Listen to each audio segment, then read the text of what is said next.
बावनकुळेकर, त्याचप्रमाणे रवींद्र माने, राजवर्धन पाटील, अमृत भोसले, PM पाटील, भाऊसाहेब आवळे, मंचावर Bharatiya Janata party आणि मित्र पक्षाचे सर्व सन्मान्य नेते मंडळी आणि उपस्थित माझ्या बांधवांनो आणि बहिणींनो, इचलकरंजी हे महाराष्ट्रातलं फार महत्त्वाचं असं शहर आहे. मसोबाच्या रूपाने या शहराला मोठा आशीर्वाद मिळालेला आहे आणि इथल्या उद्योजकांनी याला खऱ्या अर्थाने हिंदुस्थानचं मँचेस्टर बनवलेलं आहे. कारण आपल्या देशाचा जर विकास करायचा असेल तर दोन क्षेत्र महत्त्वाची आहे. पहिलं क्षेत्र आहे उद्योग क्षेत्र, उद्योग आणि व्यापार, आणि दुसरं शेतीचं क्षेत्र आहे. पण उद्योग क्षेत्रात जर प्रगती करायची असेल, विकास करायचा असेल, तर उद्योग आणि व्यापार क्षेत्रामध्ये इन्फ्रास्ट्रक्चर उत्तम डेव्हलप केलं पाहिजे. जे इन्फ्रास्ट्रक्चर आपल्याला डेव्हलप करायचं आहे त्याच्यामध्ये 4 गोष्टी महत्त्वाच्या आहेत: water, power, transport and communication. खरे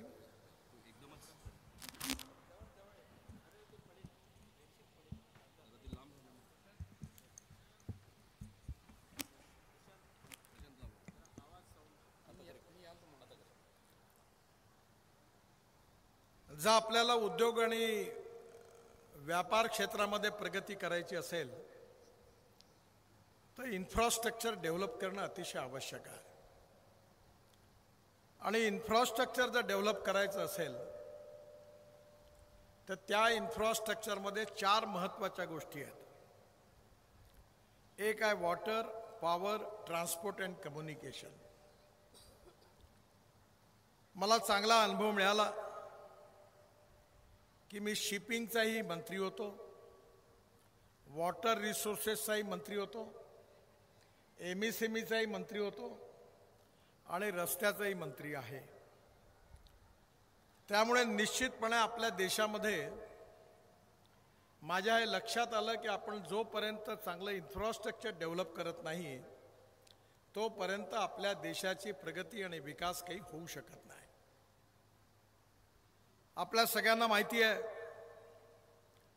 की ज्यावेळी 95 ते 2000 साली मी महाराष्ट्रामध्ये मंत्री होतो तेव्हा मुंबई शहरामध्ये 55 उड्डाणपूल, वरळी बांद्रा सीलिंग प्रोजेक्ट आणि मुंबई पुणे एक्सप्रेस हायवे बांधण्याची संधी मला मिळाली. खरं म्हणजे आपल्या देशामध्ये 47 साली आपल्याला स्वातंत्र्य मिळालं. पंडित जवाहरलाल नेहरू देशाचे प्रधानमंत्री झाले. त्यांच्यावर मला कुठल्याही प्रकारची टीका नाही करायची, पण जवाहरलाल नेहरूंनी जे इकॉनॉमिक मॉडेल निवडलं ते रशियापासून प्रभावित झालेलं मॉडेल निवडलं. ज्यावेळी मी भारतीय जनता पार्टीचा अध्यक्ष होतो तो चीनच्या अध्यक्षांनी आमच्या शिष्टमंडळाला आणि मला चीनमध्ये निमंत्रित केलं होतं. ज्यावेळी मी शांघायमध्ये गेलो त्यावेळी तिथे मोठ्या प्रमाणावर इन्व्हेस्टमेंट झाली होती. जे आपल्याकडे जसे NRI आहे, नॉन रेसिडेन्शियल इंडियन, तसं मंगोलियन वंशाचे नॉन रेसिडेन्शियल चायनीज जगामध्ये खूप श्रीमंत आहेत आणि त्यांनी मोठ्या प्रमाणावर पब्लिक प्रायव्हेट इन्व्हेस्टमेंट चायनात आणली आणि चायनाच्या विकासाला सुरुवात झाली. मी ज्यावेळी चायनाच्या कम्युनिस्ट पार्टीच्या कार्यालयात गेलो तेव्हा तिथल्या प्रमुख लोकांना मी प्रश्न विचारला की तुमचा लाल झेंडा सोडून बाकी सगळी कम्युनिस्ट पार्टी बदलून गेली, तुम्ही आता लिबरल इकॉनॉमीची गोष्ट करता आहात. तेव्हा त्यांनी मला सांगितलं की आम्ही देशाच्या हिताकरता ते करण्याचं ठरवलं. आज लाल झेंडा आणि कम्युनिस्ट विचार रशिया आणि कम्युनिस्ट चायनामधून संपला. तुम्हाला जर कधी हंगेरी नावाच्या देशात जाण्याची संधी मिळाली तर हंगेरीची जी राजधानी आहे त्या राजधानीमध्ये एक मोठा बगीचा आहे आणि त्या बगीचाच्या एका कोपऱ्यामध्ये खूप मूर्त्या अशा उखडलेल्या आहेत त्या कोपऱ्यात ठेवलेल्या आहेत. कार्ल मार्क्स पासून लेनिनपर्यंत सगळ्यांच्या मूर्त्या त्या ठिकाणी ठेवल्या आहेत. मी ज्यावेळी तिथे गेलो होतो तेव्हा त्यांना विचारलं की हे इथे का ठेवल्या, तेव्हा त्यांनी सांगितलं की ज्यावेळी कम्युनिस्ट पार्टीच्या विरोधात क्रांती झाली तेव्हा लोकांनी या सगळ्या मूर्त्या उखडून टाकल्या आणि त्या शेवटी एका ठिकाणी या बगीच्यामध्ये ठेवल्या आहेत. म्हणजे कम्युनिस्ट पार्टी रायटिस्ट असो, लेनिनवादी असो की मार्क्सवादी असो जवळपास संपल्या. त्यावेळी 3 विचार महत्त्वाचे होते.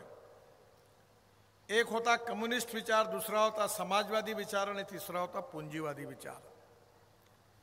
पण काळाच्या ओघामध्ये आता कम्युनिस्ट पार्टी आणि त्याचा विचार कुठे राहिला नाही. आणि समाजवादी पार्टी जी होती त्याचेही नेते मोठमोठे होते. जॉर्ज फर्नांडिस साहेब, मधु लिमय, मधु दंडवते, राम मनोहर लोहिया यांचा मोठा बोलबाला होता. पण समाजवादी पार्टी पण संपली. आणि जी पुंजीवादी अर्थव्यवस्थेचे समर्थक होते त्यांची एक स्वतंत्र पार्टी होती आणि ती पार्टी गुजरातमध्ये आणि मुंबईमध्ये अनेक लोक त्या पार्टीमध्ये होते. अमेरिकन पुंजीवादी अर्थव्यवस्था, लिबरल इकॉनॉमीचे ते समर्थक होते, पण ती पण संपली.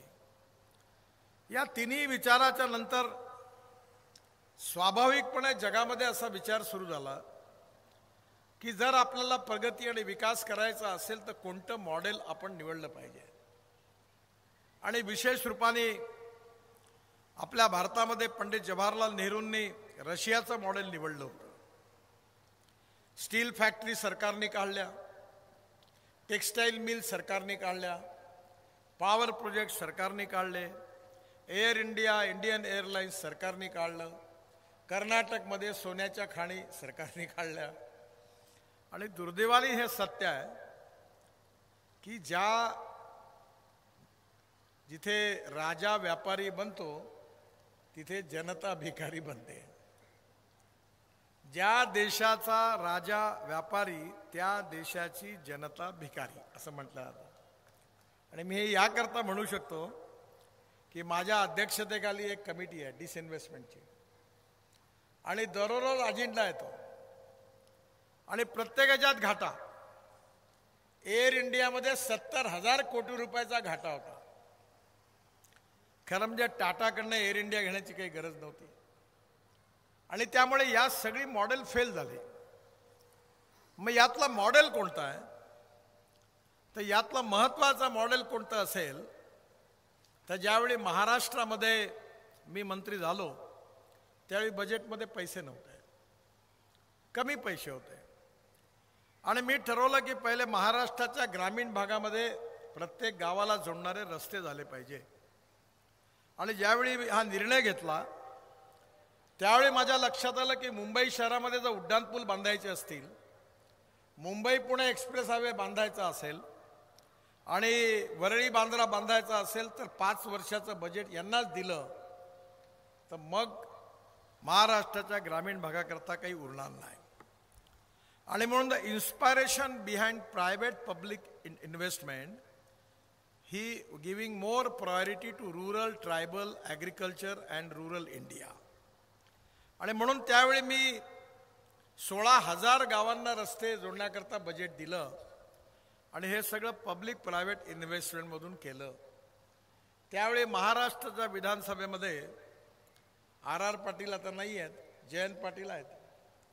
त्यांनी मला विचारलं की तुम्ही जर सगळे रस्तेच BOTवर काढता तर मग सरकारही BOTवर का देऊन नाही टाकत. पण हळूहळू सगळे माझ्याकडे यायला लागले आणि म्हणाले तुम्ही हे काम BOTत करून द्या. कारण मुंबईपासून पुण्यापर्यंत जाण्याकरता 8 ते 9 तास लागत होते आणि घाटामध्ये जर एखादा ट्रक उलटला तर अजून वेळ लागायचा आणि आता 2 तासात जातात. तर 2 तासामध्ये आपलं पेट्रोल डिझेल कमी उपयोगात येतं, वेळ वाचतो आणि त्याच्या बदल्यात टोल द्यावा लागतो, कारण सरकारजवळ एवढे पैसे नाही आहे. पण यातून शेवटी विकास होऊ शकतो. मी American president John F Kennedy यांचं एक वाक्य माझ्या ऑफिसमध्ये लिहून ठेवलं होतं. जॉन एफ केनेडी काय म्हणाले होते? त्यांनी म्हटलं होतं की American roads are not good because America is rich, but America is rich because American roads are good. America धनवान आहे म्हणून अमेरिकेतले रस्ते चांगले नाही झाले, तर अमेरिकेतले चांगले रस्ते झाले म्हणून अमेरिका धनवान झाली. आणि रस्त्याच्या बरोबर विकास होतो. मी आता मुंबईपासून बंगलोरपर्यंत 800 किलोमीटरचा 54,000 कोटी रुपयाचा हायवे त्याला मंजुरी दिली आहे. आणि हा मुंबईच्या अटल सेतूपासून वळलं की तिथून पहिलं आता टेंडर पण निघालेलं आहे. आणि हा डायरेक्ट मुंबई पुणे हायवेला पॅरलल रोड राहील, पुण्याच्या रिंग रोडवर येईल आणि तिथून डायरेक्ट बंगलोरपर्यंत 800 किलोमीटर. आणि मुंबई ते बंगलोर हे अंतर फक्त 6 तासात पूर्ण होईल.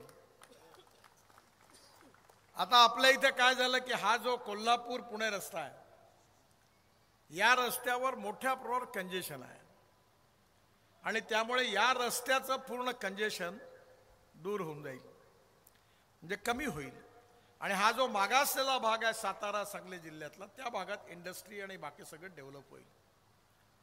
आपल्या इथे काश्मीरपासून कन्याकुमारीपर्यंत आपण नेहमी भाषणात बोलायचं. तुम्हाला बघा किती फायदा होतो. तुम्ही जर कधी मनालीला गेलात तर मनालीवरून रोहतांग पासपर्यंत जायचं असेल तर 3.5 तास लागायचे. आता अटल टनेल बांधली आहे, 3.5 तासाच्या ऐवजी आपण 8 मिनिटात येतो. आणि तिथून पलीकडे आलो की लडाख लेहपर्यंत हिमालयाच्या मधून आम्ही 8 टनेल बांधायला घेतले आणि रस्ता बांधायला घेतलाय. तिथून आपण कारगिलला येतो लडाख लेहवरून. तिथे आशियातली सगळ्यात मोठी टनेल 11.6 किलोमीटर 70-75% बांधून पूर्ण झाली.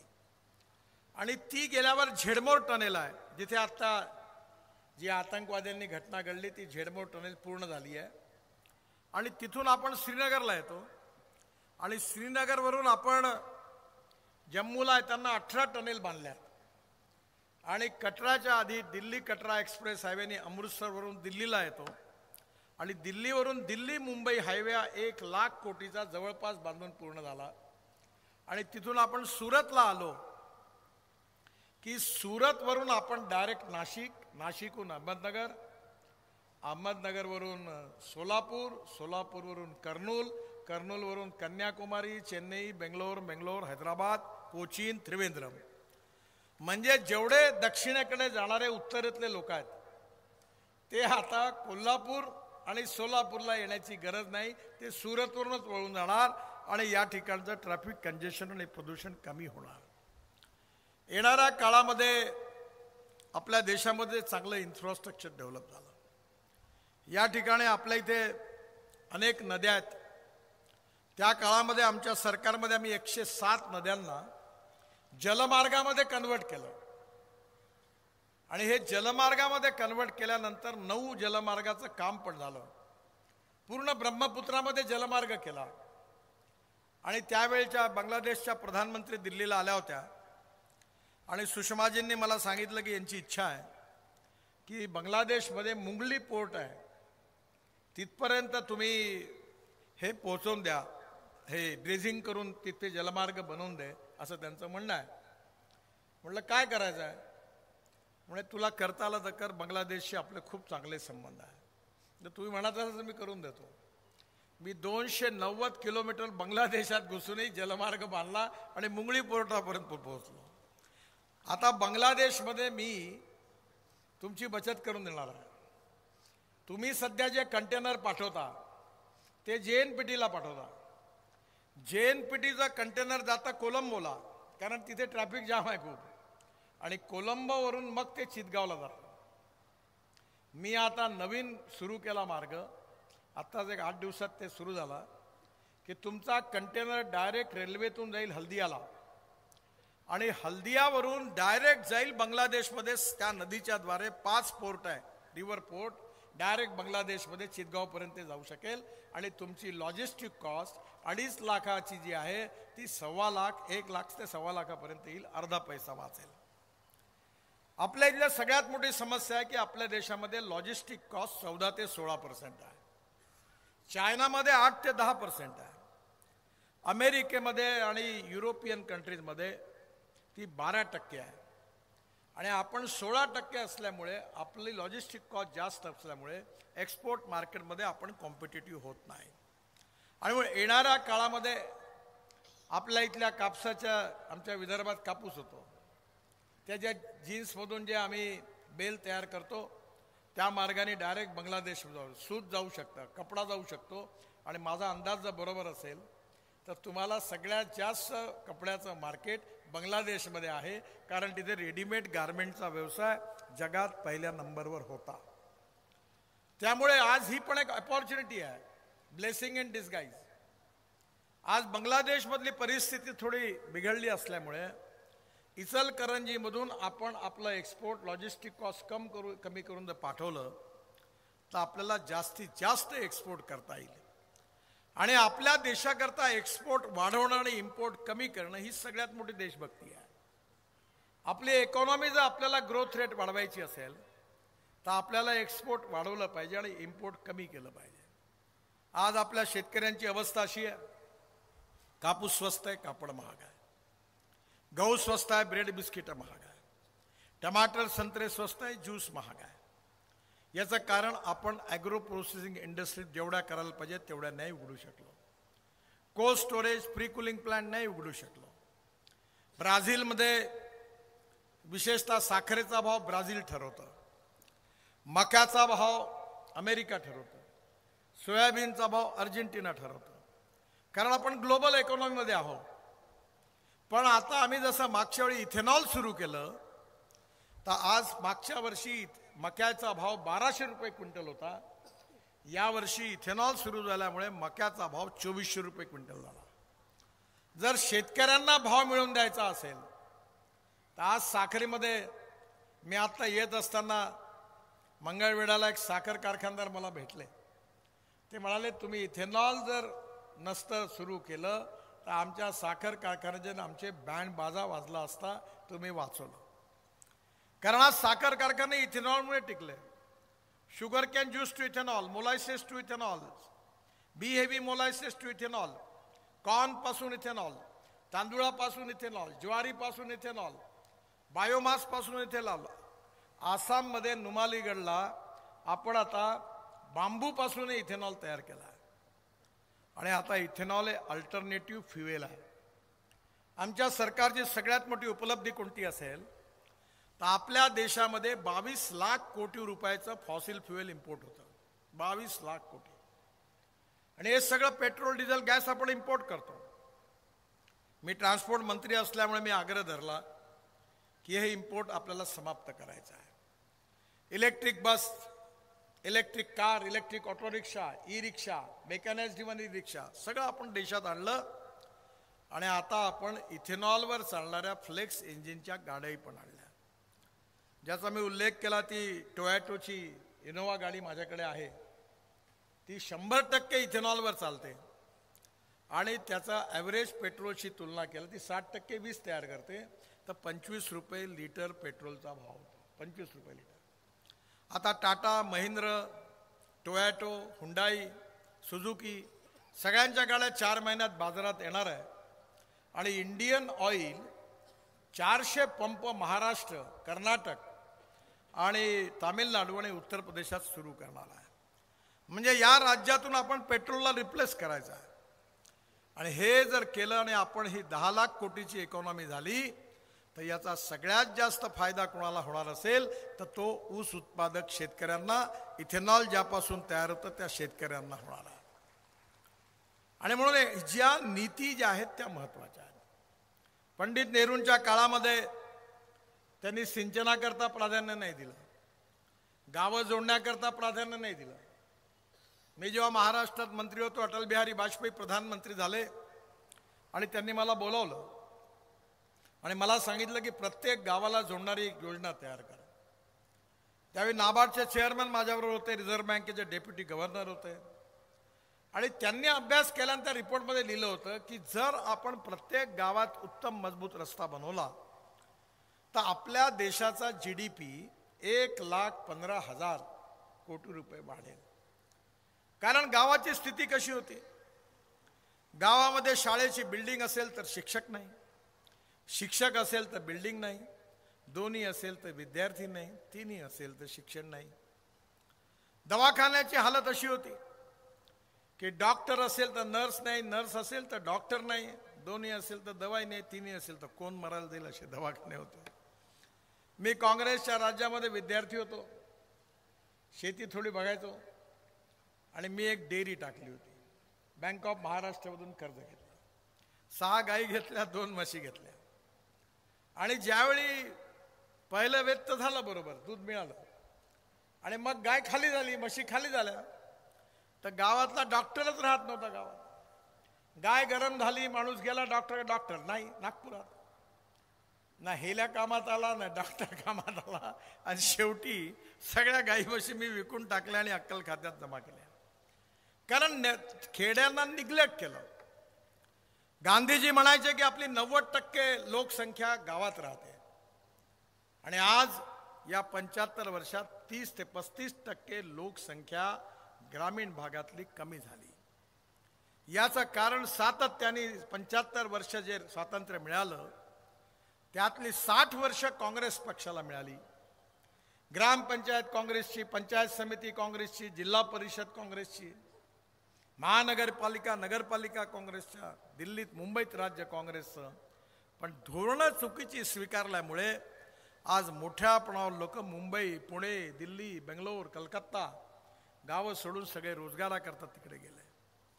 आणि म्हणून आज मला या गोष्टीचा आनंद आहे की या देशाचा विकास होत असताना या देशातल्या ग्रामीण भागाचा कसा विकास झाला पाहिजे या दृष्टीने एक इंटिग्रेटेड पॉलिसी यावेळी सरकारने तयार केली आहे. शेतकऱ्यांना सिंचनाकरता पाणी मिळालं पाहिजे. आणि आज मला अतिशय आनंद आहे की मी जेव्हा आज मला खूप आनंद झाला. मी हेलिकॉप्टरवरून येत असताना मी ज्यावेळी येत होतो त्यावेळी अनेक वेळा मी हेलिकॉप्टरने वरतून आलो. पण आज मी बघितलं की मी जेव्हा वॉटर रिसोर्सेस मंत्री होतो तेव्हा प्रधानमंत्री सिंचाई योजनेमध्ये मी महाराष्ट्राला 6,000 कोटी रुपये दिले आणि बळीराजा योजनेमध्ये 6,000 कोटी असे 12,000 कोटी दिले. हे टेंबू म्हैसाळ प्रकल्प मी दिलेल्या पैशातून नंतर पूर्ण झाले. जे प्रकल्प 50%च्या वरती काम झालं पण जे बंद पडले होते 10-15 त्याच्याकरता 6,000 कोटी दिले. आणि मला आनंद झाला की मी मंगळवेढ्यावरून जेव्हा उडून इकडे येत होतो तर पहिले तर सांगोल्यानंतर तर हिरवं दिसायचंच नाही. आज सांगली आणि विशेषतः सातारा जिल्ह्यातल्या दुष्काळी भागामध्ये सगळं हिरवं हिरवं होतं. याचं कारण त्या ठिकाणी पाणी पोहोचवण्याचं काम आमच्या सरकारने केलं. शेतकऱ्याला पाणी मिळालं पाहिजे. आमच्याकडे विदर्भात 10,000 शेतकऱ्यांनी आत्महत्या केल्या. मूळ कारण पाणी आहे. आणि मी मंत्री किंवा नेता म्हणून नाही सांगत, मला 9 डॉक्टरेट मिळाल्या डिलीट आणि त्यापैकी 5 कृषी विज्ञानावर. मी स्वतः 4 साखर कारखाने चालवतो, बायोफ्युएल तयार करतो. मी आता या ठिकाणी हळदणकरांना सांगत होतो की तुमच्याकडे जे रेडीमेड गारमेंटची कतरण निघते ना त्याच्यामधून मी गालिचे तयार करतो.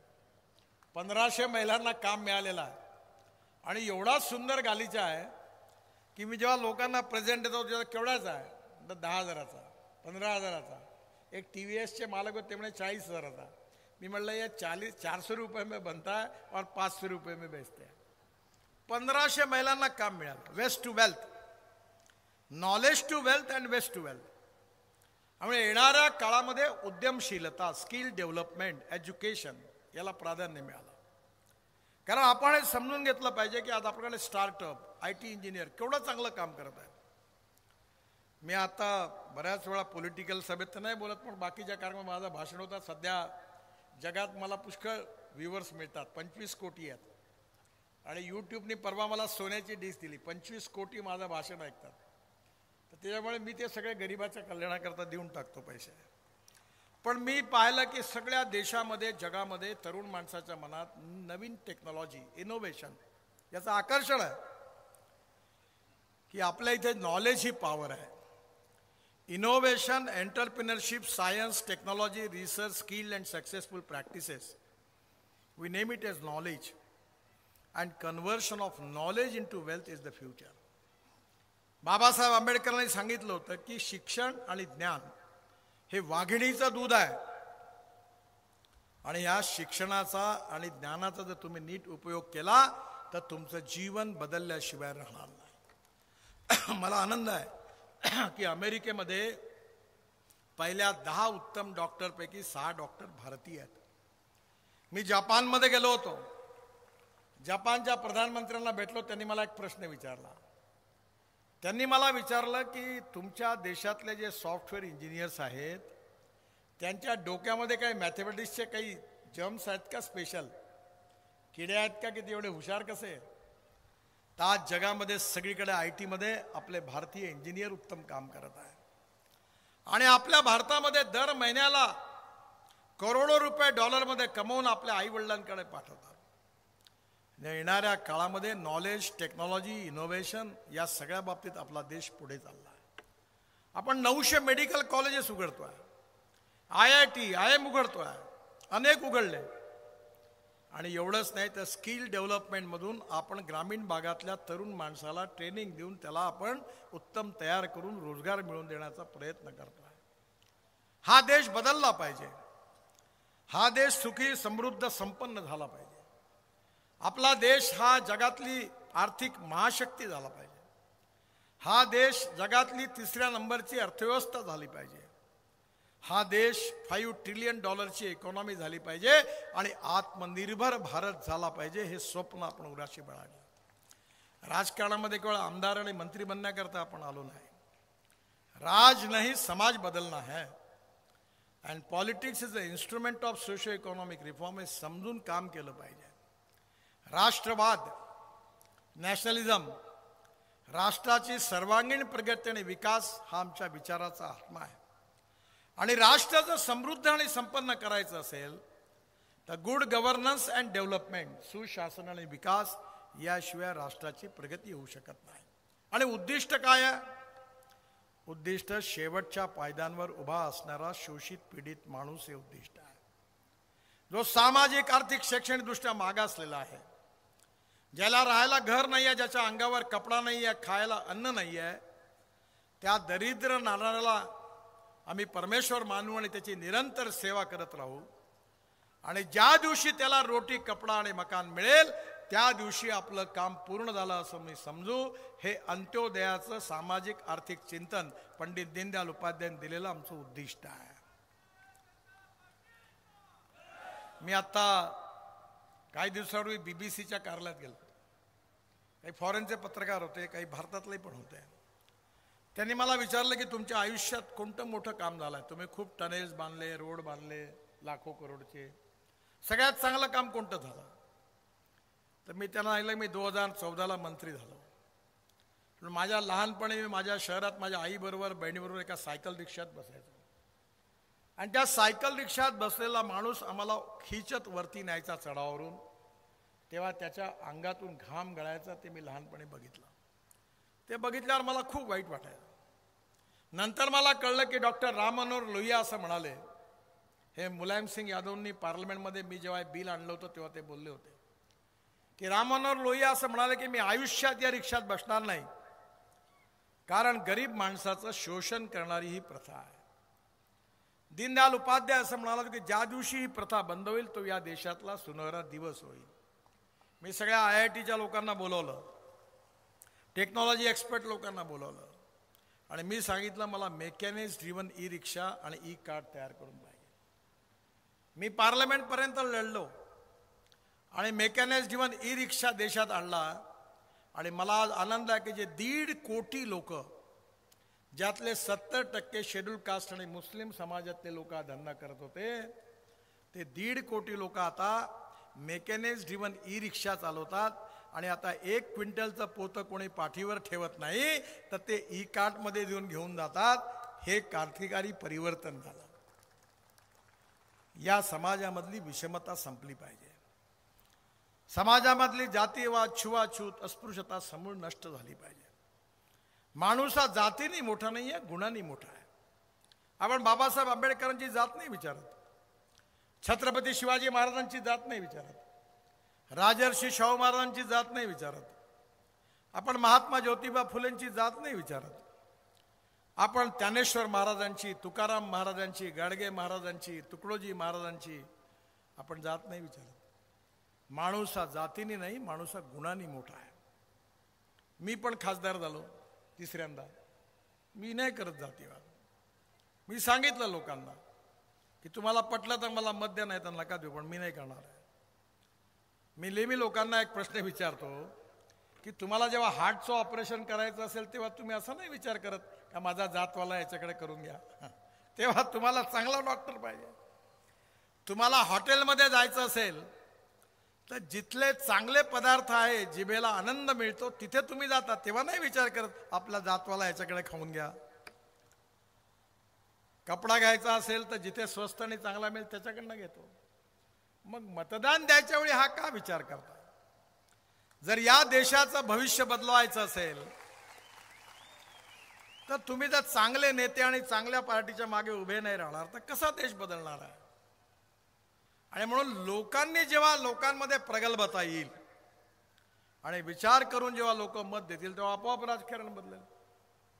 जेव्हा नेत्यांना कळतं की लोकांना हे आवडत नाही, नेते हुशार आहेत, तुमचा रंग पाहून ते लगेच बदलतात. त्यांना माहित आहे कोणती टोपी घातली की निवडून येणार आहे. लोकांचा मूड कुठे आहे, बरोबर ती टोपी घालतात. म्हणजे नेते हुशार आहेत. पण तुम्ही जोपर्यंत आग्रही राहणार नाही की नाही आम्हाला असाच नेता पाहिजे, तोपर्यंत तुमच्या स्वप्नातला भारत, तुमचे भवितव्य बदलवणारा होऊ शकत नाही. मला कळलं की घराणेशाहीवर काहीतरी माझा त्यांनी अर्धच सांगितला. कोणाचा मुलगा असणं हा गुन्हा नाही आहे. मी पण अध्यक्ष होतो भाजप. माझी आणि मोदीजींची भूमिका एकच आहे की त्यामुळे आम्ही आग्रहाने सांगितलं की नाही. पण एक गोष्ट आहे की कोणाचा मुलगा असणं हा गुन्हा नाही, पण जनतेचा आग्रह असेल, आई वडिलांचा नाही. जेव्हा जनता त्याला चॉईस करते की आम्हाला हा उमेदवार पाहिजे, तो कोणाचाही मुलगा असो त्याला उमेदवारी देण्यात गैर नाही. आणि इथली उमेदवारी जी मिळाली ती जनतेच्या आग्रहाखातर मिळाली. ते जिल्हा परिषद सदस्य होते, त्यावेळी माझं भाषण त्यांना लागू पडत नाही. पण ते राजकारणामध्ये असं की इकडले तिकडले वाक्य जोडून रोज सुरू असतं. मला विश्वास आहे की बाबासाहेबांचं संविधान आम्ही बदलणार आहे. आता बाबासाहेबांचं संविधान आम्ही बदलवणार नाही, आम्ही बदलवू देणार नाही, आणि कोणी असा प्रयत्न केला तर ते होऊ देणार नाही.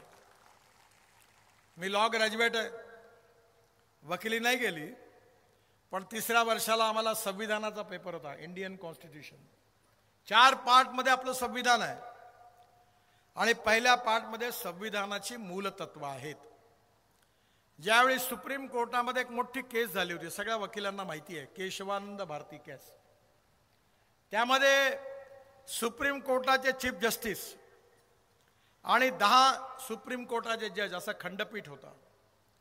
आणि त्यांनी एक निर्णय दिलेला आहे की silent features of the constitution cannot be change.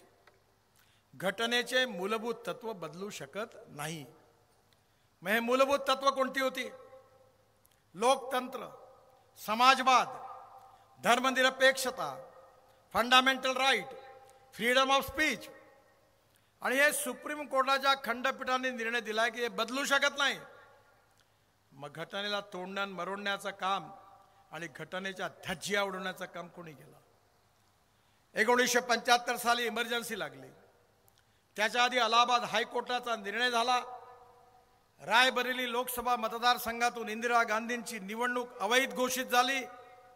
त्यांनी राजीनामा द्यायच्या ऐवजी त्यांनी घटना बदलवण्याकरता बिल पार्लमेंटमध्ये आणलं आणि स्वतःच्या स्वार्थाकरता काँग्रेस पार्टीने बाबासाहेबाच्या घटनेच्या धज्जिया उडवल्या आणि पूर्ण घटना तोड बनवून आपल्या स्वार्थाकरता टाकली.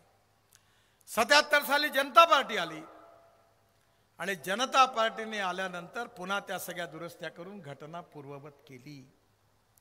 आता आम्ही हा इतिहास असताना उलटा चोर कोतवाल को डाटे, म्हणजे हे लाल पुस्तक घेऊन फिरून राहिले. अरे पहिले आपल्या घरी तर झाकून पहा.